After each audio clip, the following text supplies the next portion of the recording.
brought to you by Palvi Agrico. आता शेतीसाठी जे काही लागणार ते घरपोच मिळणार, तेही मोबाईलच्या एका क्लिकवर.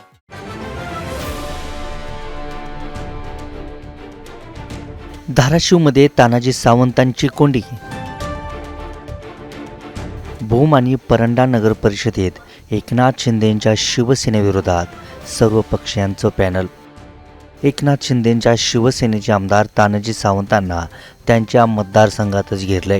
आमदार सावंतांच्या मतदारसंघातील भूम आणि परंडा या दोन नगर परिषदांची निवडणूक पार पडते.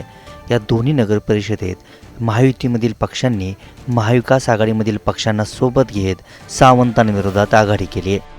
भाजपचे माजी आमदार सुजितसिंह ठाकूर, उद्धव ठाकरेंच्या शिवसेनेचे नेते विश्वजित पाटील आणि अजितदादांच्या राष्ट्रवादीचे माजी आमदार राहुल मोटेंनी दोन्ही नगर परिषदेत तानाजी सावंतांना टक्कर दिली. परंडा नगर परिषदेच्या 20 जागांसाठी निवडणूक पार पडते. जाकीर सौदागर यांना सावंतांनी शिवसेनेकडून शहराध्यक्षपदासाठी रणांगणात उतरवले.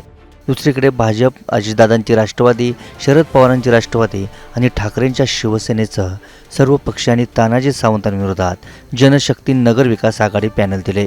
या आघाडीकडून ठाकरेंच्या शिवसेनेचे नेते विश्वजित ज्ञानेश्वर पाटील यांना नगराध्यक्षपदासाठी उमेदवारी दिली. भाजपचे माजी आमदार सुजितसिंह ठाकूर यांनी शिंदेंच्या शिवसेनेसोबतची युती का फिसकटली सांगत तानाजी सावंतांबाबत मोठा गौप्यस्फोट केलाय. खरं तर महायुतीच्या बाबतीत त्यांना आम्ही प्रत्यक्ष अप्रत्यक्ष संपर्क करण्याचा प्रयत्न केला, मात्र त्यांच्याकडून काहीच प्रतिसाद आला नाही.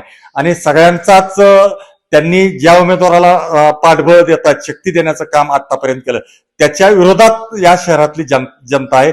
हा कल वातावरण लक्षात घेऊन आम्ही सगळ्यांनी जनतेच्या पाठिंब्यावर आम्ही एकत्रित आलेलो आहोत. जनतेचा आदेश म्हणून आम्ही का तर भेटणारी प्रत्येक व्यक्ती म्हणतो की या शहरातली ही प्रवृत्ती संपवा, तुम्ही काही करा, एक या, म्हणून आम्ही एकत्रित आलेलो आहोत. सर्वप्रथम म्हणजे भयमुक्त परंडा शहरामध्ये जी वाढती गुन्हेगारी आहे, दहशतीचं वातावरण झालेलं आहे, त्याच्यावरती आम्ही कुठेतरी या जनशक्ती नगर विकास आघाडीच्या माध्यमातून आळा घालण्याचं काम करणार आहोत. त्यांच्याबद्दल बोलायला गेलं तर त्यांनी फक्त घोषणा केलेल्या आहेत, 150 कोटीचा विकास केला, 200 कोटीचा विकास केला, पण आपण जर शहरामध्ये फिरलो तर तो विकास कुठं बघायला भेटत नाही. रस्त्याची परिस्थिती असेल, गटारांची परिस्थिती असेल, अशा विविध समस्यांनी आपल्या परंडा शहराचा नागरिक त्रस्त झालेला आहे. भूम नगर परिषदेत 20 जागांवर निवडणूक पार पडते. इथं तानाजी सावंत समर्थकांनी आलम प्रभू शहर विकास आघाडी तयार केली. या आघाडीकडून संयोगिता गाडवे यांना नगराध्यक्षपदाचे उमेदवार म्हणून मैदानात उतरवले, तर जनशक्ती नगर विकास आघाडीकडून सत्वशीला थोरात नगराध्यक्षपदासाठी रणांगणात उतरल्यात. प्रगती गाडवेही अपक्ष नगराध्यक्षपदासाठी नशीब आजमवत आहेत. भूममधील विकास काम आणि घोटाळ्यांवरून आता दोन्हीकडून होणाऱ्या आरोप प्रत्यारोपांनी प्रचारात चांगलीच रंगत आली आहे. मागील 15 वर्षाचा कायापालट जर बघितला तर आम्हाला 15 वर्ष त्या लोकांनी काय केलं नव्हतं.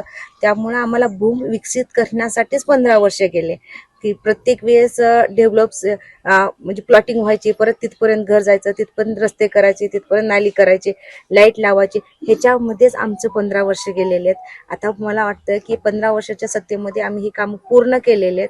काही राहिलेली कामं ह्या वर्षात पूर्ण होतील आणि हे झाल्यानंतर आमचं पहिलं विजन असणार आहे की महिलांना आणि आपल्या बेरोजगार मुलांना रोजगार हाताशी आलाच पाहिजे.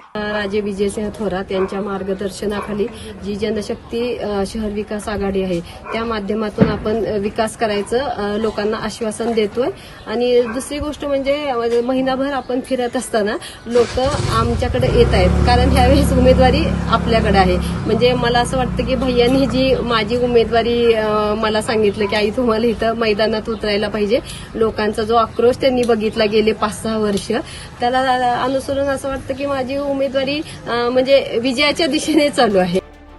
नगर परिषद निवडणुकानंतर जिल्हा परिषद आणि पंचायत समित्यांच्या निवडणुका होणार आहेत. त्याआधीच नगर परिषदेत सावंतांना घेरण्याचा प्रयत्न करत विरोधकांनी आगामी काळातील नव्या समीकरणांचे संकेत दिलेत. धाराशिवहून गणेश जाधवसह ब्युरो रिपोर्ट, मुंबई तक.